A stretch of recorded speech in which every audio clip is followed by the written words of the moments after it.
Hello and welcome to Global Atheist News.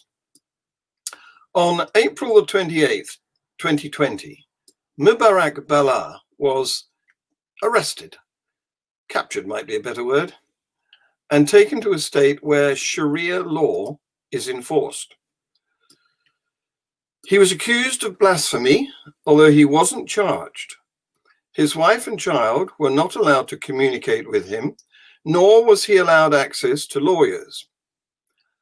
On the 21st of December, the chief of police was taken to court, and Justice Ekpo found that Mubarak's detention constitutes an infraction of his rights to personal liberty, to a fair hearing, to freedom of thought, freedom of expression, and freedom of movement. Justice Ekpo ordered the release of Mubarak from detention to his lawyers on bail. The release order was served on the Nigerian Inspector General of Police, Mohammed Adamu, the Nigerian Police Force, and the Attorney General of the Federation, Abubakar Malami. Since then, nothing has happened. Mubarak Bala is still being illegally held in custody. In Tanzania, one of Atheist Alliance's advisors, Zara Kay, is charged with minor offences by police. This report from Jimmy Snow. My friend Zara Kay on the 28th of December turned herself in to Tanzanian authorities.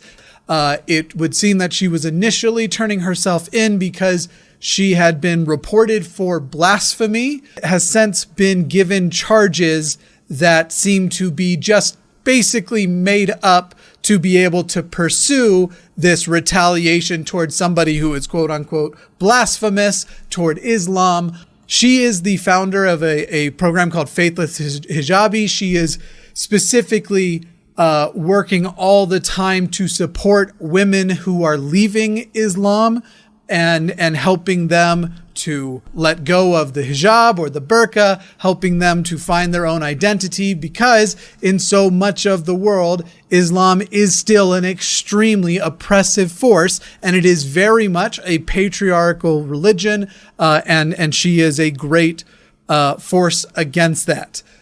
So what I'm going to read to you right now, because there is a plan of action, there is a call to action that you can help with. Last time we had to send faxes. This time is a lot easier because you can do it from your own computer, from your own smartphone. If you are able to watch this, you are able to help, and it will make a difference. Bringing to people's attention how many eyes are on this often is the thing that makes a big difference. So this from exmuslim.org.uk. This is the urgent action that I'm going to reach you. Zara Kay, an Australian citizen and founder of Faithless Hijabi, was summoned to the Dar es Salaam Oyster Bay police station on 28th of December 2020 and was held in police custody for 32 hours without an initial clear indication of charges. Zara is a well-known ex-Muslim and women's rights activist. Faithless Hijabi, which she has founded in 2018, supports women who have been ostracized or abused for leaving Islam. Whilst in police custody, Zara was asked about the work of her organization and why she left Islam. Again, so this being an important part of the supposed that the charges are unrelated, and yet the interrogation was so much about that. Zara was bailed on the 29th of December 2020 and told to return to the police station on the 31st of December. Her passport was also confiscated. This morning at the police station, Zara was given permission to return on Tuesday, July 5th. That is this coming Tuesday, which is why this is so urgent and I need your help now. January 2021 with her lawyer. This is because stress caused by her initial police custody exacerbated Zara's underlying health condition. Late last night, Zara had to go to the local hospital where doctors reiterated her diagnosis of generalized anxiety disorder. These are the charges. Social media posts deemed to be critical of the president of Tanzania. These light satirical posts were posted in May when Zara was in London addressing the handling of COVID-19 in Tanzania. So while she was in London, she made a satirical remark on Twitter about the president's handling. That is a charge against her. in Tanzania now. 2, not returning her Tanzanian passport after gaining Australian citizenship, which my understanding is she is a dual citizen of Australia and Tanzania. She never returned her Tanzanian passport as she misplaced it and never used it after gaining Australian citizenship. So that passport has also gone completely unused because it was lost.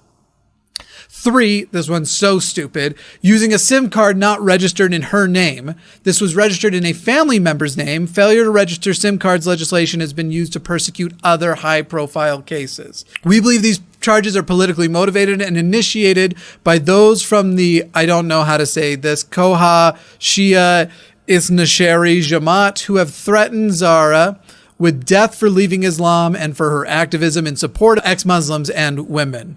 And seriously, of all the people and activists I know in this realm, no one gets more death threats and threats of violence and just all out hatred as Zara does, honestly. This is the call to action. The International Coalition of Ex-Muslims reiterates its call on the Tanzanian government to immediately drop all the charges against Zara K and allow her to leave the country. The Constitution of Tanzania enshrines secularism as a state principle and recognizes freedom of expression and conscience. That's what the Constitution says, and yet here we are. We also call on the Australian authorities to intervene and get Zara home to safety. We also call on the public to continue to take urgent action by contacting Tanzanian embassies in countries of residences and the Tanzanian government calling for all charges against Zara K to be dropped and that she be permitted to leave the country. Please also contact Australian embassies in countries of residence, urging them immediately to intervene on behalf of Zara and get her home safe. Here is the summary of what I need you to do. There are links and email addresses and Twitter handles and websites down below. Find the ones for the country you are in. So for example, I go to the United States tab, and for Tanzania, they have the website of the embassy, they have the Twitter handle of the embassy, and they have the email address of the embassy. Use the forms in all 4 places. The contact area on the website, all 3 rather.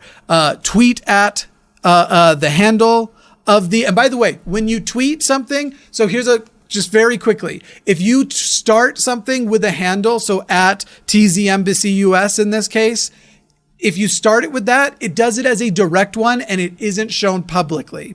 It is more shown, it's kind of like almost like a wall post. So this is why if you've ever noticed people put a period and then the handle, that's why they do it. And this is, it helps it to be seen by more people. You can also then, under there also has the information for the Australian embassy for us to be able to go and say, you need to intervene and be putting as much pressure as possible. Whatever country you are in, there is the list down below of lots and lots of countries that you can use to participate in this. Additionally, I would ask my audience to share the hell out of this video. Share. I am going to do as much as I can to make sure it gets in front of as many people as possible, that it is shared as much as possible. Whatever you can do to help get this message out. Zara deserves freedom. Thank you, Jimmy. All connections, all links to appropriate appeals and to Jimmy's show will be included in the description under this video.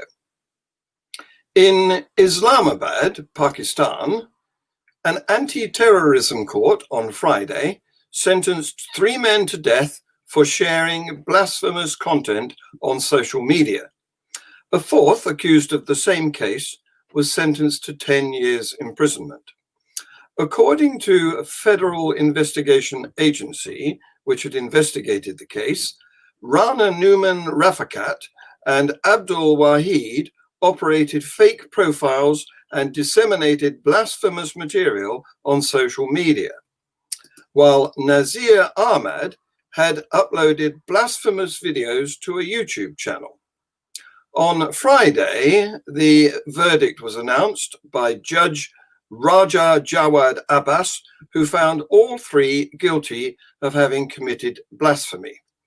A 4th individual, Professor Anwar Ahmed, was sentenced to 10 years imprisonment along with a fine of 100,000 rupees. He had been arrested for disseminating controversial blasphemous views during a lecture at the Islamabad Model College, where he was an Urdu teacher.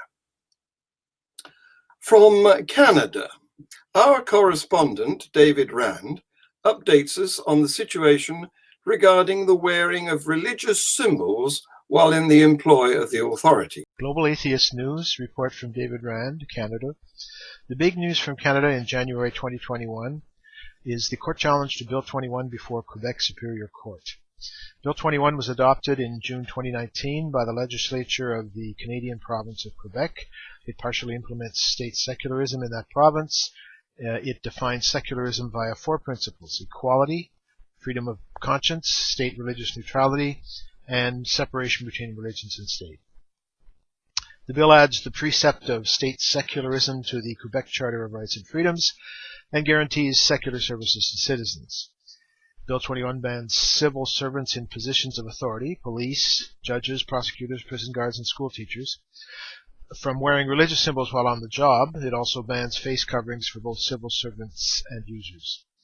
The law is being challenged in the courts by a woman who wants to wear a hijab while working as a teacher, and she is supported in this challenge by almost a score of different organizations and individuals.